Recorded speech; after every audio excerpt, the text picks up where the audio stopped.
কোরবানিকারীকে কি চুল, নখ ইত্যাদি কাটা থেকে বিরত থাকতে হবে? উত্তর হলো হ্যাঁ।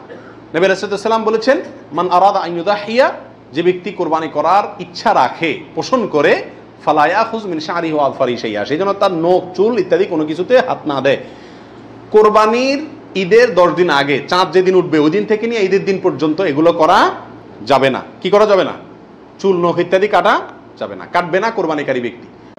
কোরবানি দেওয়ার পরে চুল, নখ ইত্যাদি কাটবে। কোরবানিকারী ব্যক্তি এই 10 দিন দাড়ি শেভ করতে পারবে কিনা? জটিল একটা প্রশ্ন। কোরবানি করবেন, বাকাওয়াতি করবেন, খুব ভালো কথা, জায়গায় এসে ধরা গেছেন, দাড়ি শেভ করতে পারবেন কিনা? উত্তর হলো না। দাড়ি তো কোরবানি করলেও শেভ করা যাবে না, না করলেও শেভ করা যাবে, এটা তো সর্বাবস্থায় চাঁচা হারাম। সেক্ষেত্রে কোরবানির এই সিজনগুলোতে এসে গুরুত্বটা আরো বাড়ে। একে তো এমনি হারাম, আবার কোরবানি করছেন সেজন্য নবী সাল্লাল্লাহু আলাইহি ওয়াসাল্লাম বলছেন আপনি যেন না ধরেন, এগুলোতে হাত না দেন। তাহলে কোরবানি করার যদি ইচ্ছা থাকে, আল্লাহকে সন্তুষ্ট করতে আসলেই মনে চান, তাহলে এই 10 দিন দাঁড়িতে কি করতে পারবেন না? শেভ দিতে পারবেন না। খোঁচা খোঁচা দাঁড়িয়ে নিয়ে কি করতে হবে? মসজিদে যেতে হবে। কোরবানি দেওয়া শেষ, এবার কি করতে পারবেন? দাঁড়ি শেভ করতে পারবেন না, তাও যাবে না। আল্লাহ আমাদের বোঝার তৌফিক দান করুন।